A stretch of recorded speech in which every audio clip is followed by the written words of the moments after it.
Okay, so on behalf of Ohel and Rabbi Eisenman, I'd like to welcome everybody to this webinar, where the title of which is Bittersweet Blessings, Disrupted Celebrations in the Age of Corona.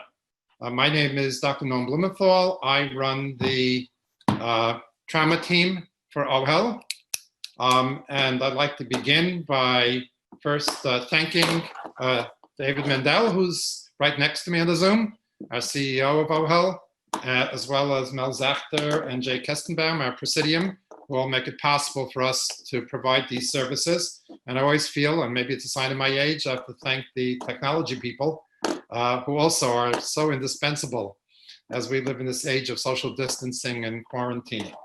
I'm going to begin. The focus today will be on one of the many trying aspects of the very difficult period that we lived through, this period of the coronavirus and social distancing and all that comes with it, and that is the missed milestones, the bar mitzvahs, the weddings, the graduations, dating, even Levias and Hespedim, that we're not able to have or not able to have in the manner and fashion that we could, and try to discuss it.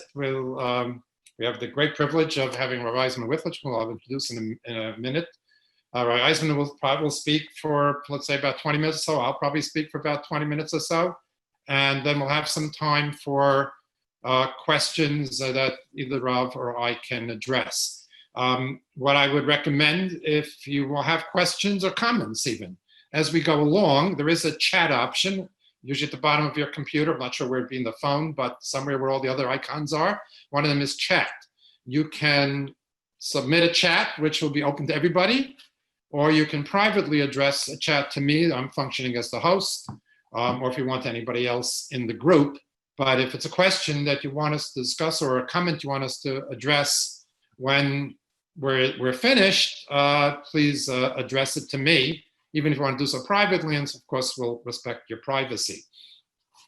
I mentioned that we have the great honor of Rabbi Eisenman being with us, and Rabbi Eisenman is certainly well known as the Rav of Abbas Israel in Passaic, one of the mainstay shuls of the Passaic community. He's a professor at Turo, and probably maybe best known for his entertaining and very enlightening regular column, the Daily Vort. We as mental health professionals often collaborate with our banim, and sometimes we have to keep our boundaries separate. Many years ago, I worked in a yeshiva katana early in my career, and sometimes the principal of the school would try to pass off on me a job that really should be his. And I used to say to him, Rabbi, I was only foolish enough to become a psychologist, not a Rav. But Rabbanim and psychologists do collaborate on a regular basis, and Rabbi Eisenman is one of those very unique and very easy people for us to collaborate with. He's a Rav of tremendous insight, obviously boundless lumdus, but also he's honest, tremendous integrity about what the Torah tells us, but also integrity about himself, and is often quite willing to make himself vulnerable and make himself very human as he talks to all of us. So it's really my great privilege to launch this address by asking Rabbi Yitzchok Eisenman to begin the program. Rabbi, you have to be unmuted. I'm unmuting you. Okay, start all over, Rabbi. Okay. Can you hear me now? Okay. It's a Balabas's dream to mute his rabbi. Okay. First of all, thank you, Dr. Blumenthal, very much for that nice introduction. I also want to really thank Dr. Mendel, David Mendel. He's for decades already Mesiras Nefesh for Klal Yisrael, running Ohel. We've collaborated on, frankly, I think almost going back 2 decades already on different events for the Jewish community that I've worked with David Mendel. And first of all, I'm glad he's feeling better. Him and his wife should have a refuah shlema and have arichas yom and many good, healthy years together. It's good to see this back. And truthfully, I just want to recognize that literally I've been thinking about it. It's about 2 decades already that I've been working at totally different functions with with Dr. Mendel on so many different projects. So I really applaud his Mesiras Nefesh, especially now coming back from the coronavirus. And so thank you, Dr. Mendel, very much. Norman Blumenthal, Dr. Blumenthal is besides a well-known therapist and a very nice person, and I've been peered with him also on different forums, but I also consider him a friend. I also consider him his friend. He has a beautiful, beautiful daughter here in Passaic and grandchildren here in Passaic, and I'm very honored to be with him as well. Dr. Blumenthal said I'm the rabbi at the Havas Israel, which is correct. And he also mentioned that I'm an adjunct professor at the Lander College for Women, which is also correct. And that I write a column for Mishpacha magazine, that's also correct. Those things all together, frankly, besides I enjoy them, frankly, I enjoy them. They also help pay the bills. But I'm honestly, I don't consider myself, any of those three positions are connected necessarily to my being here tonight directly. I'm not a believer in, frankly, rabbis getting involved or making themselves experts in things which they're not necessarily trained for. Honestly, I'm not, as a rabbi, what smicha grants you is knowledge of Jewish law. It doesn't necessarily grant you any sort of special insight in human psychology, and I never would assume to have that. I really feel myself, frankly, honestly, being here tonight is more with the people who are on the other side of the desk, so to speak, because as the pasuk says, "Imo anochi b'tzara," I'm actually with you with your pain, and frankly, I hope that I have a feeling already before I say anything more than I'm going to give you. I think I'm going to hopefully get back from collectively you.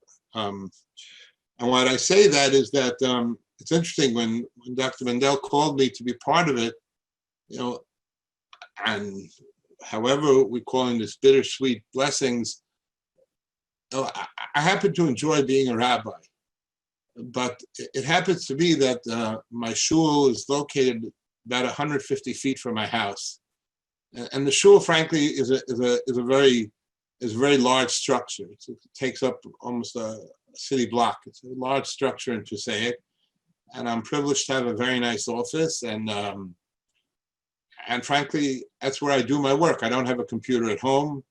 I don't take hardly, I try not to take shul-related phone calls at home. I try to make that of a distinction, but the honest truth is that I'm usually here from anywhere from 6:30 in the morning till 11 o'clock at night.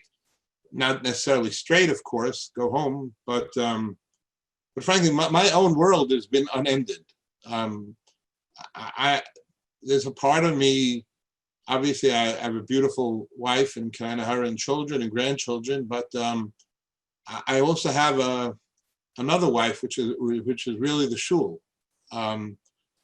I don't think this was all taken away from me. I never really appreciated, or I never realized how much how shallow and what a void I feel in myself, that, you know, the idea of the rabbi of coming into a mincha and stopping by a congregant before Ashrei and saying, "Oh, how you feeling? It's good to see you," or "How's your wife doing?" or "How's your child doing in Israel?" The idea of after Mariv, of walking somebody, someone says, "Can I walk you home? Can I walk you back to your office? Can you have a few minutes for me?" I mean, so many countless interactions with humans that have been totally taken from me. And I am appreciative, as we all are, of Zoom. But frankly, and thank God for that. I do thank Hashem for that. But frankly, it's a weak substitute. In fact, right now, as I'm talking to you from my office, and I look across the desk from me, there are two beautiful chairs, which, you know, sometimes I thought, well, this meeting is going too long, but they haven't been used. Nobody has sat in them. They've been sitting there vacant, since March. I crave to have somebody in here with me. I crave to meet a couple. I crave to, there's so much I believe in my life, which has been honestly changed and taken from me. So in that way, I feel very much also these bittersweet blessings, frankly, of the feeling of that, what was, I don't want to say taken from me, but was frankly with that which I enjoyed and that which I embraced, they're no longer there. That being said, I recall, and I'm sure Dr. Blumenthal remembers this as well, but it must have been probably, I don't know, a good probably 10, 15 years ago, something along that lines. I lose track of the date, but he had a grandson who was born here in Passaic, and that Friday night there was a blizzard. And his son-in-law and his daughter, they live, normally about in good weather, 10, 12-minute walk. Literally, there must have been over a foot of snow on the ground by Friday night. And besides the fact that whatever is 10, 15 years younger, but, I remember, after dinner, my wife said, we have a Shalom Zocher, and honestly, being me, I said, yeah, well, I'm sure they'll be understanding. It's snow, how much could be? And my wife, being the good wife she is, she said, what are you talking about? They're part of our shul. Put on your boots. And we did. I put on my boots, she put on her boots. And frankly, we trekked out in a foot of snow until we got to the Shalom Zocher. I don't recall at this point, and I imagine there were less people at the Shalom Zocher than usually comes. But we dealt with it. And the Shalom Zocher went on, whether it was less than could have been, when it was there was more food left over. But a little bit, that's an example of that. Honestly, I understand that this is global, but frankly, there are many events in our life which people plan, and we all plan, which don't exactly end up exactly the way we wanted them to be. And the question is how to deal with them. So speaking more from a rabbi point of view, because I'm sure I don't want to invade Dr. Blumenthal's territory of psychology, I'd like to tell over a story, which frankly, this story, which truthfully, I've been starting to, as I get older, I realize my library consists of thousands of books, like many rabbis. Actually, I actually began to sell part of it off already because I realized that I'm not going to take it with me, and I'm not getting younger. But one of my heroes, which I'm sure the hero of many people here, is the Chafetz Chaim. I happen to probably have one of the best collections of books about the Chafetz Chaim almost ever printed, and there actually probably are 5, 6 different editions of stories or ideas from the Chafetz Chaim. One I have is a rare volume. It's so rare that the story I'm about to tell you, multiple times people have contacted me if I can send them a scan of this page because they didn't believe it. And the story is as follows, and I think it relates to the situation today. And please, either Dr. Mendel, Dr. Blumenthal, remember I'm a rabbi, so please cut me off when, it's enough, mute me. You can mute me and it's enough, okay? I'm not here, I don't want to dominate anything here, okay? Baruch Ber Leibowitz, who was the Kamenitzer Rosh Yeshiva between the two wars, he was the Kamenitzer Rosh Yeshiva. He died actually maybe at the beginning of the war or right before the war started. He didn't die, he wasn't killed by the Nazis, thank God, but he dies either close to the beginning of the war but not because of the war. He was known as a very emotional person. He was about tefillah, he enjoyed singing, that's how he was known. His father became deathly ill sometime in the 1920s. And his father lived in Vilna. And he had a vigil by his father's bed. his father's bed in the hospital, whatever. He had a vigil by his father's bed. He would not leave his father. And he didn't go to yeshiva. He didn't say shiur. He didn't speak to any of the students, any of the talmidim. He sat a vigil by his father's bed day and night. And finally, after a few days, and he wasn't sleeping, and it wasn't like nowadays with a bikur cholim room and a fold-out bed. The students were worrying for his health, and they implored him if he would go one night to sleep at home, get one night good sleep. And the students promised that they will stay by the father, they will be there, they will keep the vigil. And finally, he agreed, Baruch Ber Leibowitz, he agreed. As you can imagine, frankly, that night when the Baruch Ber went home, his father passed away. In the morning, when they came, when he realized that his father had passed away, he blamed himself. He totally blamed himself. He said that, why did I agree to that? If I would have been there, maybe I could have done something, or maybe I could have comforted him, or maybe I would have been more alert. He was full of guilt. He was full of guilt. Certainly, I'm sure he would have availed himself of Dr. Blumenthal's in grief counsel, but and frankly, he went into a depression. He went into a depression. Rabbis can go into depressions too. Believe me, I know very well. And he went into a depression, and he stopped saying shiur in the yeshiva. And he isolated himself, and he stopped interacting with people. And the depression became so serious that his students felt that the only person they could think of that perhaps could have some influence on him was the Chavetz Chaim himself. And even though he was in Vilna and the Chavetz Chaim was in Radin, whatever the distance was, I don't know, but they arranged that the Chavetz Chaim would come, or he would go to the Chavetz Chaim to meet. And the Chavetz Chaim asked him, what's the problem? And he explained how he wasn't there when his father died, and he could have helped his father, and he's full of guilt. And the people who were there in the room listening in, they were sure that the Chavetz Chaim is going to answer him, you don't understand, this is Hashem's will, this is exactly how Hashem wanted it, you have to accept Hashem's will, and accept what Hashem gives you, which is all true and beautiful advice. That's certainly true advice. But that's not what the Chavetz Chaim told him.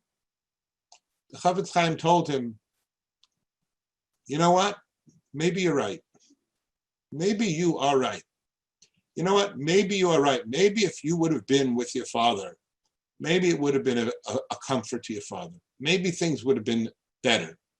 I'm not saying he would have lived. You're not a doctor. But maybe it would have been more of a comfort to your father if you wouldn't have been there. You know what? Maybe. And Baruch Ber was like shocked. I mean, he didn't just validate his concerns. He said that perhaps you're totally right.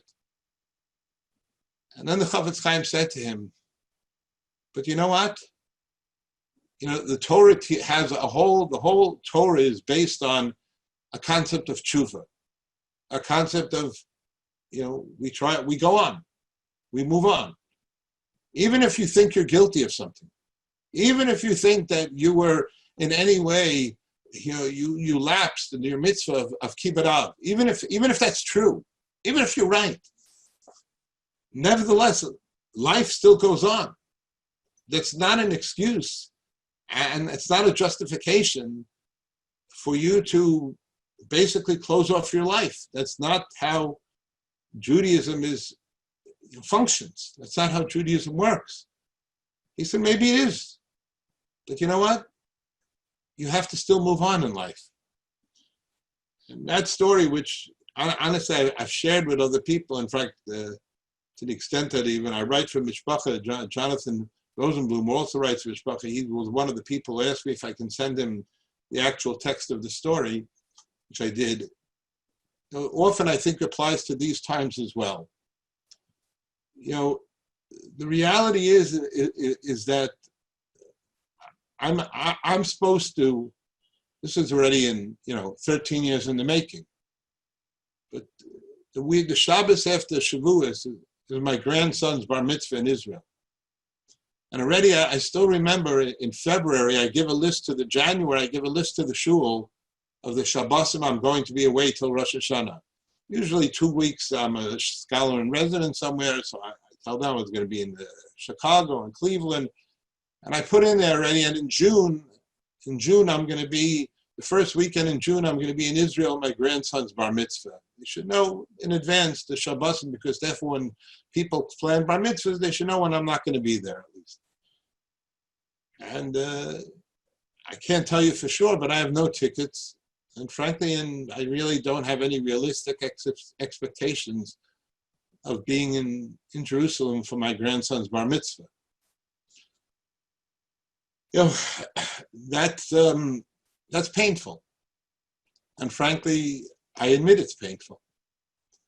And I'm not going to lie to you here and tell you, but I have tremendous bitachon that this is what Hashem wants, and this is all for the best. It may be what Hashem wants, and maybe in the longer, bigger picture, it is for the best. But I'm in pain. I'm pained that I'm missing my grandson's bar mitzvah. It's never going to happen again. I'm in pain that, frankly, I have no shiurim that I'm going to be prepared to give on Shavuos night. So, honestly,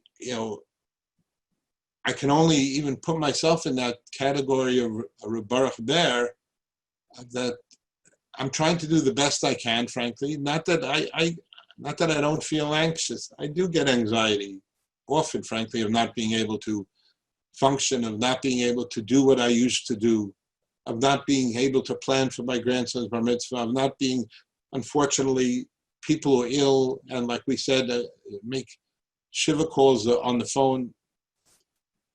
But on the other hand, I still try to, through my pain, I still try to, the best I can, recognize that, and I recognize in other people as well. I don't tell bar mitzvah boys, it's maybe their parents, but I don't tell the bar mitzvah boys, don't worry, everything's great. I don't think that's the right thing to tell a person. I validate their disappointment. Obviously, as the Chafetz Chaim, as we know, somehow we have to go on. I'm hoping, frankly, in the meat section of dealing with Dr. Blumenthal, he'll give us some perspectives of how we can, from a mental health and emotional health point of view, perhaps some ideas to deal with that. But I guess the first thing I do want to say is that there's nothing wrong, and I think everything right in admitting that that we're together in pain, and that I imagine many of the people who are listening or on this tonight have certain events, be they, as we mentioned, funerals which weren't attended, or the way the person was honored, the way we thought, simchas which didn't have. We're in pain together. We're in pain together. Hopefully we'll move on together, and hopefully we'll share in other simchas together, and hopefully we're doing the best we can as even right now.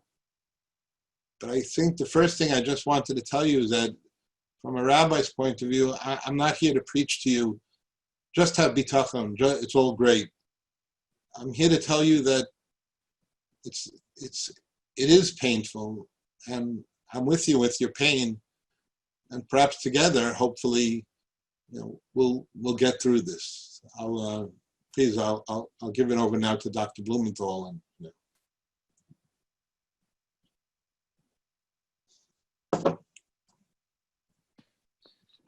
Thank you, Rabbi Eisenman, and as always, informative and human. I appreciate it. So I'm going to tell you what to do, I guess. But I thought it might be a good way of starting by sort of examining what are milestones and why do we need them? What's the function? What's the purpose?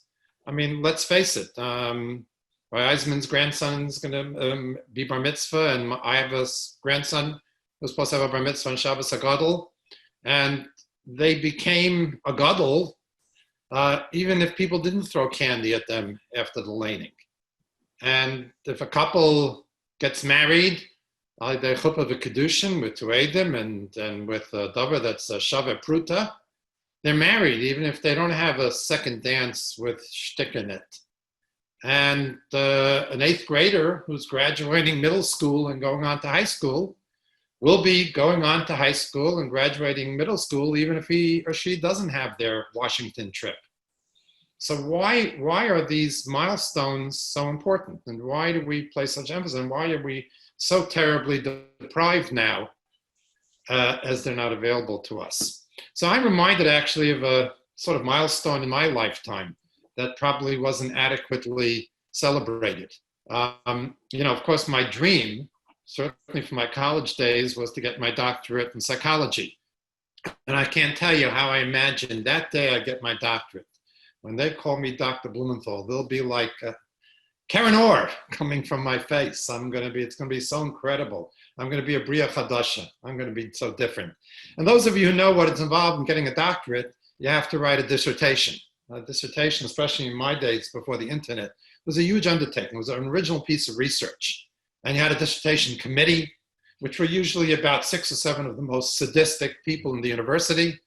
And you had several meetings, and you had the proposals, and you had to do, and finally came your quote-unquote orals. The orals meant you had done pretty much everything they told you to. You had written it up, and you had the orals as more of a formality. You present your dissertation, they make minor revisions, but they basically grant you your doctorate. So I walked in and had my orals and defended my dissertation, as they call it. And of course, they already had the bottle of champagne there. And sure enough, I passed, because really at that point, you literally have to physically assault one of the committee members, which was tempting, but you'd have to physically assault one of the committee members to not get your doctorate. And they poured some champagne, which of course I couldn't have because it wasn't kosher. And that was it. And I walked out, and I remember the first thing I said to myself was, Norman, you're the same schmo you were when you came in. What just happened? What changed, Now, maybe if they had thrown candy at me, maybe if we had danced and sung, maybe I'd feel differently. But what does these milestones and these celebrations do? That again, we're being so painfully deprived of, as the Rabbi so eloquently described. And I think it's because maybe if we were a Chafetz Chaim, or maybe if we were like very special, spiritually exalted human beings, we could wake up on our Bo Bayom on the 13th year and suddenly feel different because now we're responsible for mitzvahs. Or somebody could have a very just bare minimum chuppah and kedushin, and they could really feel the increased holiness that they feel now as a married couple. But most of us need to do something so this sinks in. We need to do something so we recognize this incredible transition, this incredible change in our lives. And that's what these milestones, again, putting aside, let's say, the funerals and the shivas, which is a whole topic unto itself. And by the way, we've done a few webinars on them. If you're interested, they're on the Ohel website and also on YouTube. But in terms of these, weddings, bar mitzvahs, graduations, these are even brissim. They represent a move up, a tremendous change in our life. And for us, psychologically, to take it in, and for us to sort of absorb the enormity of this event, we have to do something. We have to celebrate. We have to sing. We have to dance. We have to go through a ceremony of sorts. And this is very important.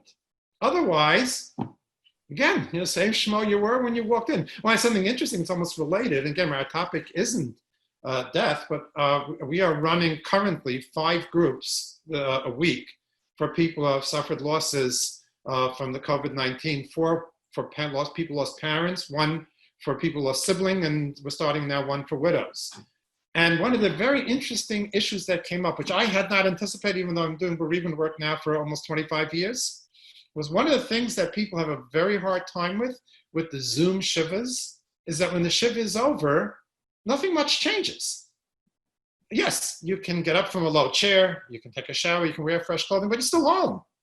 You don't have that transition of going back to work, going back to your office. I remember when I got up from shiva from my mother, and the first thing I had to do that day after I showered and cleaned up was I was supposed to do a workshop for a public middle school on detecting sexual abuse. And I remember standing in front of these teachers and mental health professionals in this middle school and saying, this is stupid.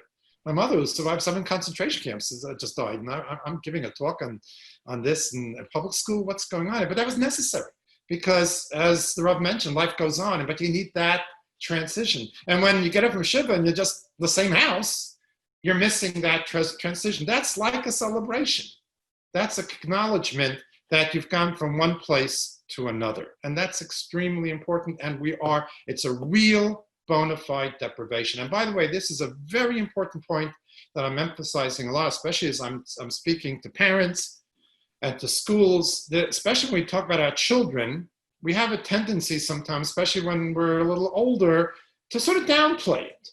And we might say to, let's say, an 8th grader who is missing that excitement of going on their Washington trip, or to a senior in high school, that heady times when, you're going off to Israel, you're going to college, you're going to have a graduation, a special trip, dinner, all the things that come with it. And I say, listen, when you're our age, whether you went to Washington then or you didn't go to Washington, that's not a big deal. We'll take you to Washington next year.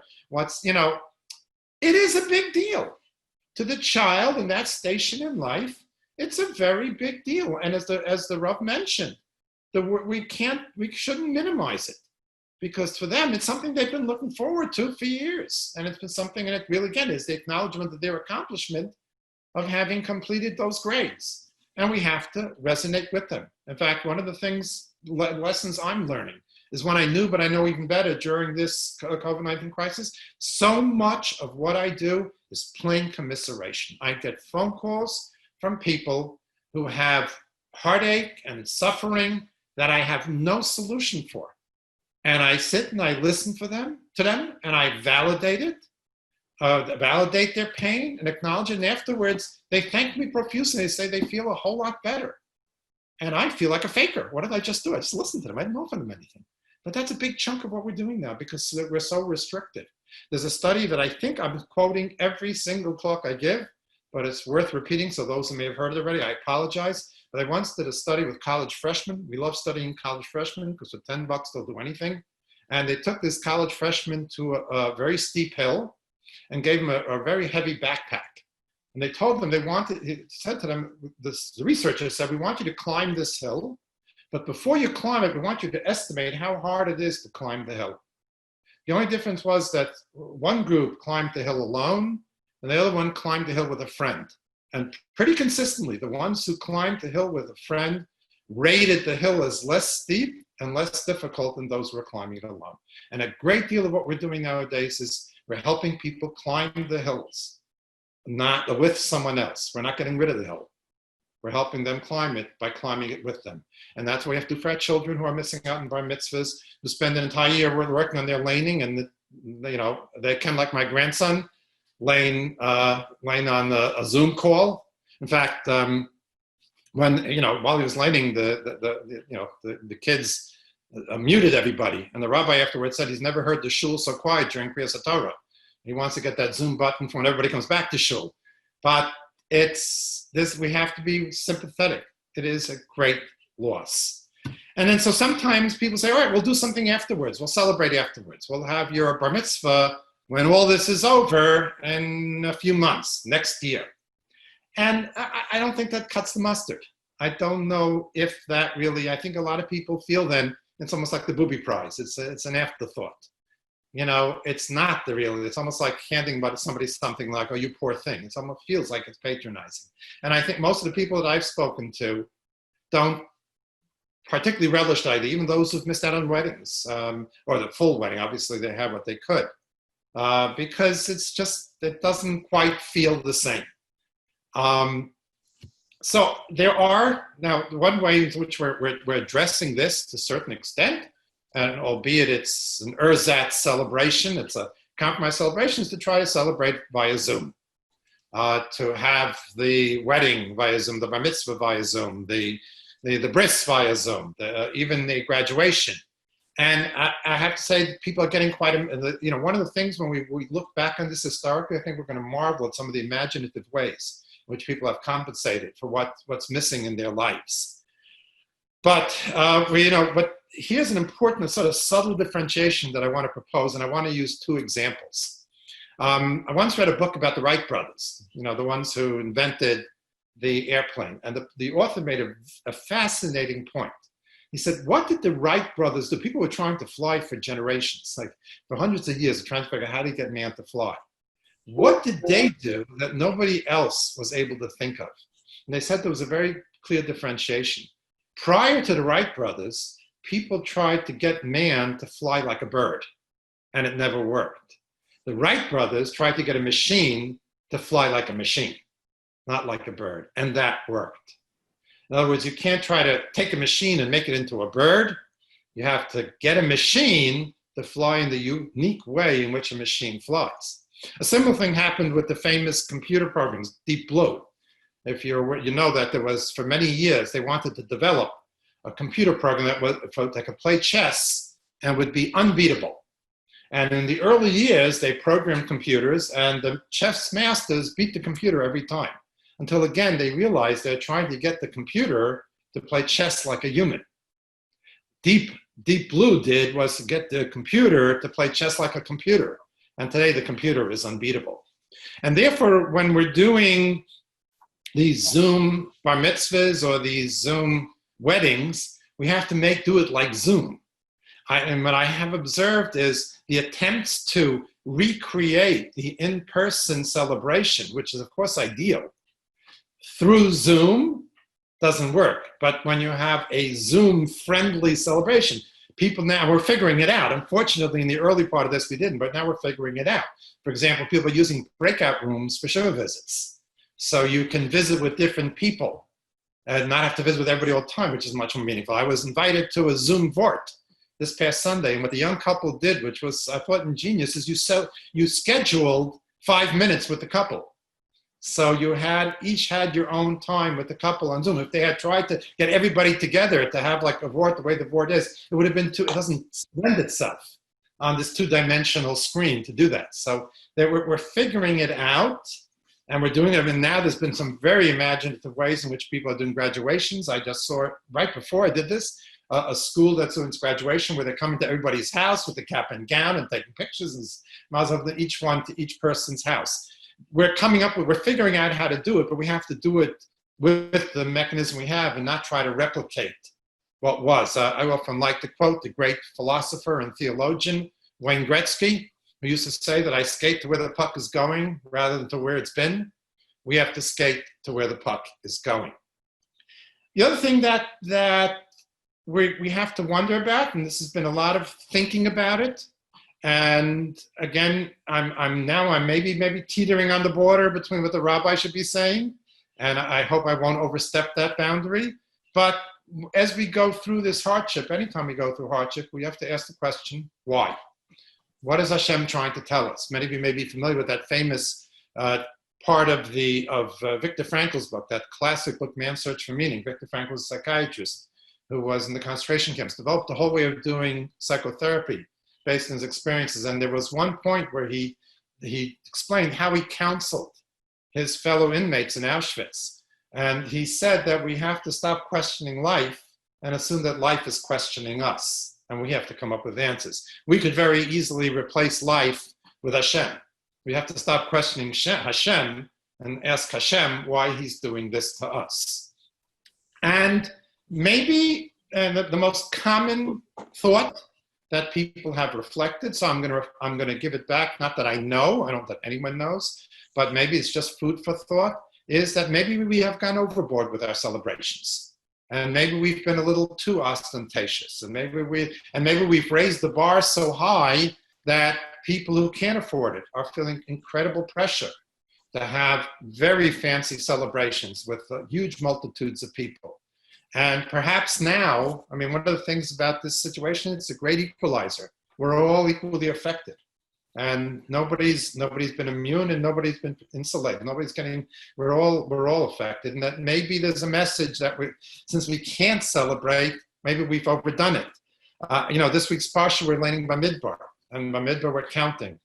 And again, as Rabbi Eisenman can probably explain a lot better than I can, counting Jews is a very controversial topic because on the one hand, we're instructed to count them and even seemingly to count them not through the Machzis HaShekel, but actually count them by their heads or by their poles.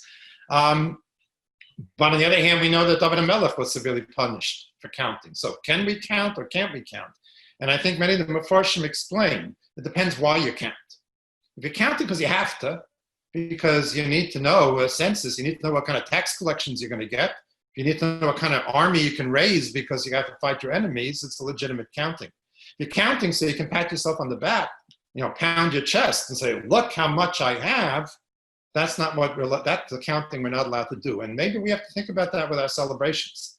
Are we truly celebrating because we're happy and we want to demonstrate that happiness? Or are we doing a little pounding on the chest? And maybe we have to think about that. But whether that's right or not, this process that I'm describing, this process of trying to see how we can come out of this better people, how we can grow from this experience, is healthy psychological. It's called meaning making, post-traumatic growth. In fact, the research showed after 9/11 that 2/3 of people who survived the attack in 9/11 describe different ways in which they're going to try to change their lives and make themselves better people. And we're obviously obliged to do that as well. And whether this is the approach that takes or this should be another one, is for all of us to consider. I'd like to conclude my talk with actually a personal story too. Maybe one that's not so flattering, but I think it may speak to what we can do afterwards when this, God willing, and very soon will be over. I remember I was already at the ripe old age of something like 24 or 25, and I was still single. And my mother was getting a little frustrated with all my dating and not getting anywhere.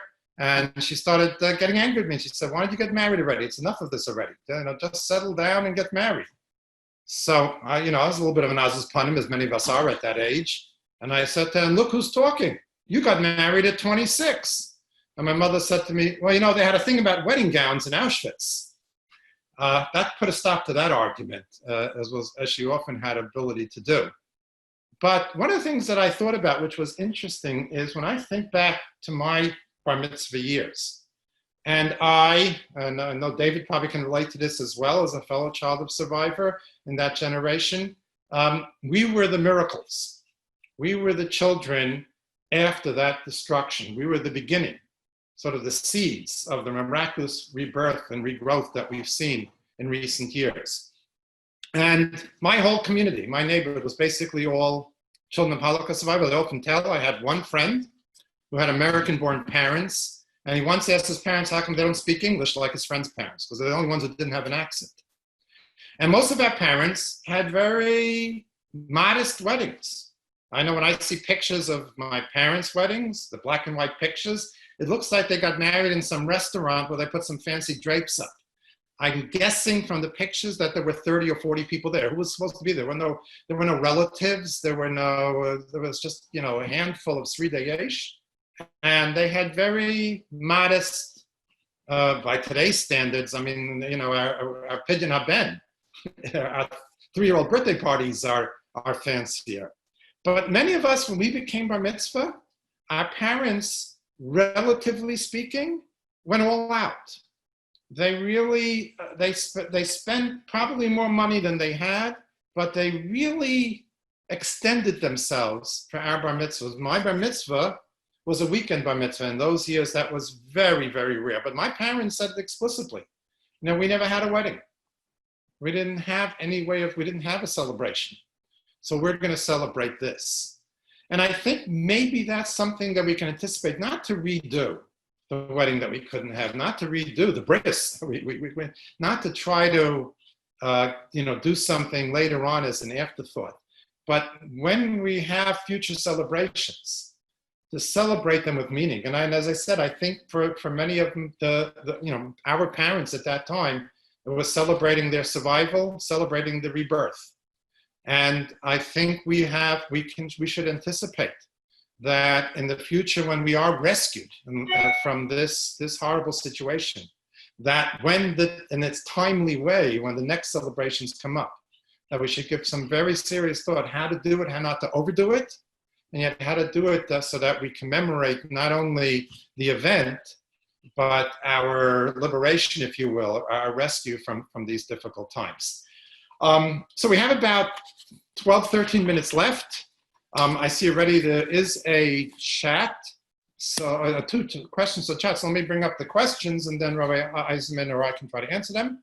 Okay, this is a private one, so we wonder who it's from. We totally understand your suggested approach where a possible lesson takeaway of the current challenges being overdone simchas. How would you or could you apply some sort of approach to levayas? Okay, Rabbi, you have some thoughts? Well, one thought I do want to say is that, I honestly, and I appreciated your talk very much. I took notes. I took a lot of good notes from what you're saying. But I do want to say that, and obviously we should grow from every situation. And you quoted Dr. Viktor Frankl. I think actually he's quoting Nietzsche, but at the beginning of the book he says, a person can endure, any what if he has a why. So obviously there's there's certainly a why, and there certainly will be a silver lining. But I'm not a big fan, even though I'm a rabbi. I'm not a big fan of ever trying to figure out why God does anything, because I've noticed that anytime somebody tells me why God is doing, it's not what they're doing wrong. I mean, people will tell me why. People always love to say why God is doing this. It's this, but it's always somebody else doing something else. It's never their community. It's never that they're doing it and they're the leaders. So honestly, I'm not like I don't want to put people at fault for like having simchas, as you said yourself. There were very good reasons why Auschwitz survivors wanted to have nicer bar mitzvahs. So I don't know. But as far as what you mentioned, as far as the shiva, I will say that one person I know who did sit shiva, who frankly opted, and I'm just throwing this out, obviously, opted not to go with the Zoom shiva and just opted to go with the phone shiva. He actually told me that it was a better. I mean, it was a second. He lost his father a few years ago. This was his mother. He actually told me that having a phone shiva without call waiting and without two lines, so whoever called, that was very meaningful. It wasn't these 30 people sitting around him and vying for attention or vying to make sure they're seen, as you said. I mean, to be honest with you, the way we do shiva now is not always the most comforting thing either. You can have 25 people in front of you and you're not even sure who you're talking to or who's there. He said that this shiva was more meaningful. So honestly, I mean, there are some ways, by limiting and trying to focus on the people you are speaking to, I think frankly that could sometimes be a more meaningful shiva, than the open Zoom shiva. Okay, I think that's a good point. The answer I give in terms, and that's talk unto itself. There is one aspect of Avelis that COVID-19 can't touch. It does affect, again, we're compromised. Kenze Kaddish, many people who are, the Kvura is, handful of people, not certain or the Levaya. But one aspect of Avelis is keeping the person alive as a memory. I often say that when a person dies, the relationship doesn't end. It changes.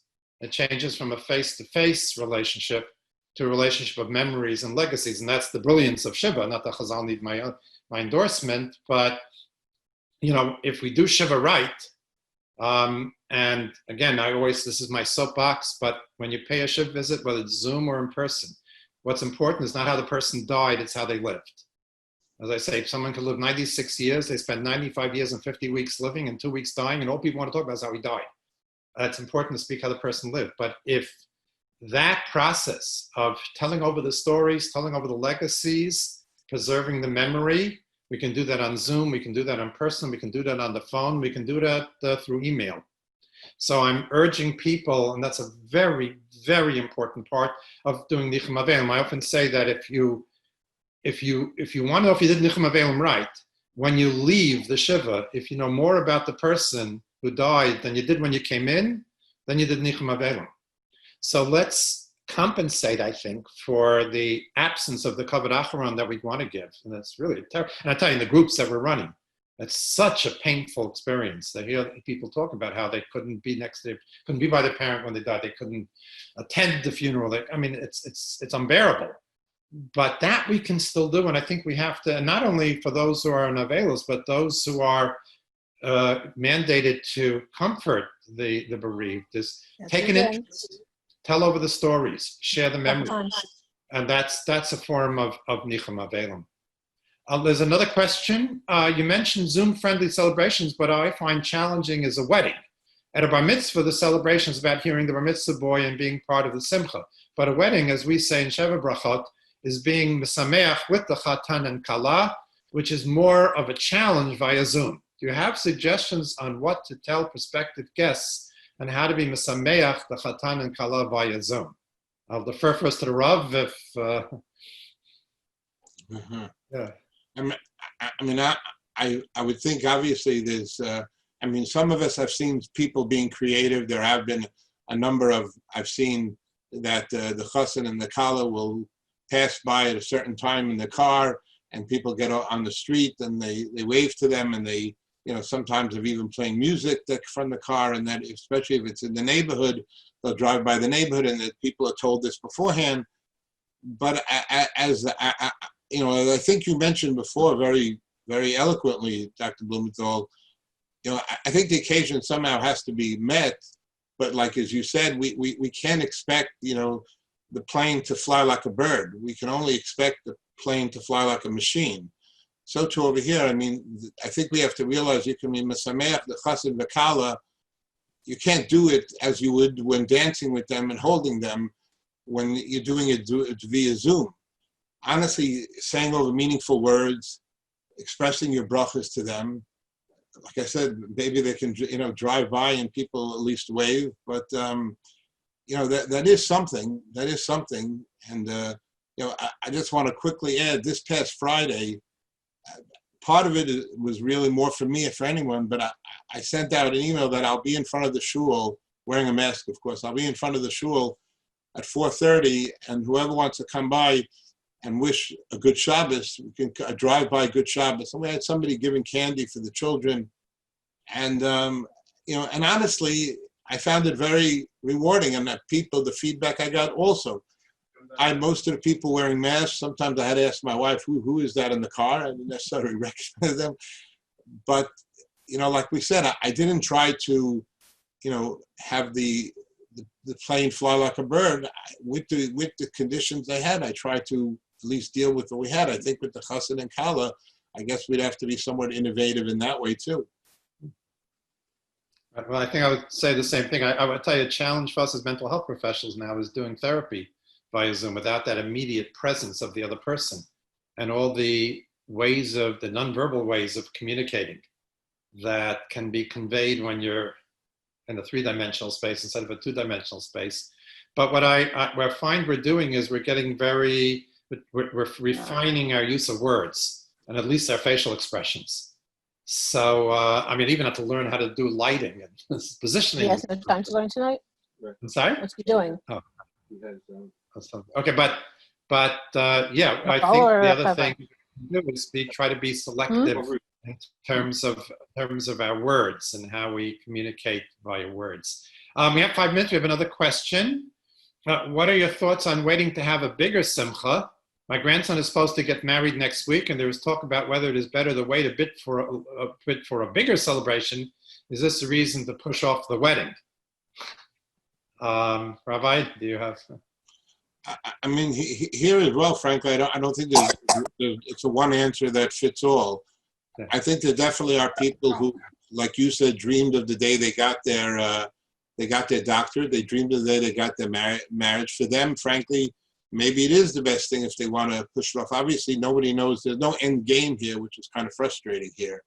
But I've had here couples that they would like to at least have a chance at a hall, so they are. On the other hand, frankly, other couples I've counseled, it's clear to me that it's more important for them to start their lives together. And I think that's frankly should be done in serious consultation with the chassan and the kala and their parents. But I think either way we should be supportive of their decision. I don't think it should be a one-size-fits-all type of answer here.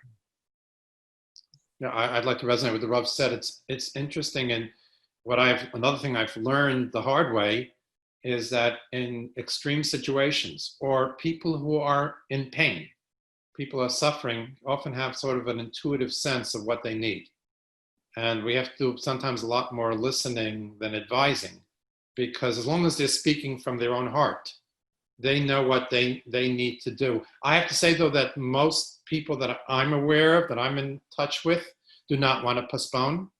They are anxious to begin their life together. And of course, there's this ambiguity because we don't know how long this is going to take or what kind of trajectory it's going to take. And therefore, it's not like we have some sense, some deadline when we'll be able to have the kind of weddings that we had before. By the way, another subset, and again, I'm opening a can of worms with 2 minutes left, but another issue that we have to give a lot of thought to, and I know there's been presentations about this, is dating during this time and how to date and whether to date. And some are also, and this is, again, it's very much like Rabbi Eisenman said, some feel they just can't. By the way, Zoom dating is really bombed. I mean, that, I think it's almost a consensus that it's working. The backyard park dating seems to be a little bit more successful. But there are people that are putting it off, and there are people that are trying to continue and pursue and date under these circumstances. And again, that poses challenges as well. So it's multifaceted. Okay, I don't see any further questions coming through, and I think we're just about at our deadline. I just want to mention that this is being recorded. So if you know of somebody who would like to see it and want to view this presentation, it'll probably be on the Ohel website and probably YouTube in a day or two. Usually it takes some editing, etc., before it's prepared, but it will be available. I can certainly, and I'm probably speaking for Eisenman as well on a personal level, as a congregational level, but certainly I'm speaking for Ohel that we are available. The trauma team is available to help people whose situations may be more individual or specific. You can reach us through our website. We have a trained trauma team available for intermittent or sessions or interventions for anyone who needs it, with full confidentiality at no charge, again, as a service to the community. They're along with many other organizations, but we're certainly available, and feel free to try to avail yourself of our assistance. Again, I want to thank again Rabbi Eisenman. He certainly did not disappoint us, as he never has before, and with both meaningful stories and personal divulging. And let's hope and pray that those who have been sick will have a refuah shlema, and that Hashem will see reason to liberate us and free us from these hardships and all the fallout from these difficult times, and that we come out better people in our own unique way. Okay, thank you, and everyone should be well.